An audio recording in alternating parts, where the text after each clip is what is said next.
BBC News. Hello, I'm Tom Watts. The United States and Iran have traded accusations over the delay to talks aimed at reviving the 2015 nuclear deal between Tehran and world powers. Several rounds have been held in Vienna without achieving a breakthrough. Ailsa Ogney reports. The United States has accused Iran of an outrageous effort to deflect blame for the impasse in the nuclear negotiations. Earlier, the Iranian Deputy Foreign Minister said that the US had to stop linking the nuclear deal with an exchange of prisoners. Washington said that if Iran wanted to make a humanitarian gesture, it would immediately release 4 American detainees it has been holding for years. Iran said talks on trying to revive the nuclear deal had to wait until the new administration of President-elect Ibrahim Raisi took office next month. The Austrian Foreign Ministry says it's working with the United States to try to identify the cause of a spate of unexplained illnesses at the American embassy in Vienna. Many of the symptoms are similar to what's become known as Havana syndrome, a mystery brain illness first reported among US officials in Cuba 5 years ago. Bethany Bell reports from Vienna. The unexplained health incidents among staff and diplomats at the US Embassy community in Vienna first came to light in an article in the New Yorker magazine. The US State Department has confirmed it's vigorously investigating the reports. Vienna, which is home to several United Nations agencies, has long been a centre for diplomatic activity. It's had a reputation as a hotspot for espionage, particularly during the Cold War.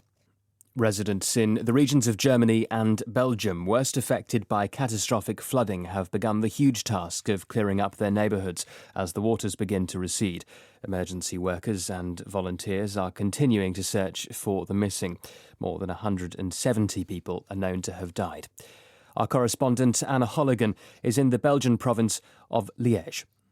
The army was sent to 4 of the country's 10 provinces to help the rescue and recovery. The Prime Minister has declared the 20th of July a national day of mourning. He said the floods, which have claimed at least 20 lives in Belgium, could be the most catastrophic the country has ever seen. Across the border in the Netherlands, the emergency services are still trying to reconnect power supplies. Parts of the country are already 10 metres below sea level. And what the past few days of heavy rainfall have proved is there are limits to what sophisticated engineering is capable of. Heavy rainfall in Austria has caused the river Kosbach to burst its banks, flooding parts of the town of Hallein, 14 kilometres south of Salzburg, near the border with Germany. Video footage shows a torrent of water washing through the town at high speed. The local authorities have advised people not to leave their homes. No one has been hurt. You're listening to the latest world news from the BBC in London.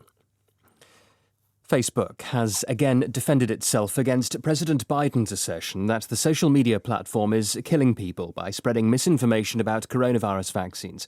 In a corporate blog post, a Facebook vice president, Guy Rosen, said that the data showed that 85% of Facebook users in the United States had been or wanted to be vaccinated against COVID-19.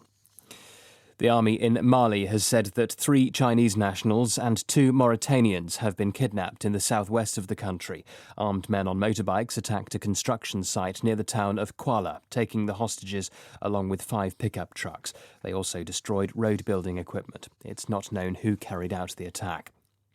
Firefighters in northeast Spain have been battling to control a wildfire that has forced the evacuation of 350 people from their homes. A spokesman for the Catalan Regional Fire Service said 6 aircraft were pouring water onto the flames. Daniel Wittenberg reports. One throwaway cigarette butt is 50 years of reforestation. Catalonia's Vice President Jordi Puigneró warned, amid suspicions a smouldering cigarette sparked a fire the size of approximately 700 football pitches, or 5 million ashtrays, on the edge of the Cap de Creus National Park, a popular tourist area on the northeastern tip of Catalonia. Fire crews used planes to drop water onto the scrubland, while their colleagues on the ground clambered across the rocky terrain. The internationally renowned British opera director Sir Graham Vick has died from complications of COVID-19. He was 67. Mr. Vick founded the Birmingham Opera Company in 1987 and later directed productions at the Glyndebourne Opera Festival. He worked with major opera companies throughout the world, particularly in Italy. Some of his most acclaimed work included Otello at the La Scala in Milan and The Ring Cycle in Palermo. BBC News.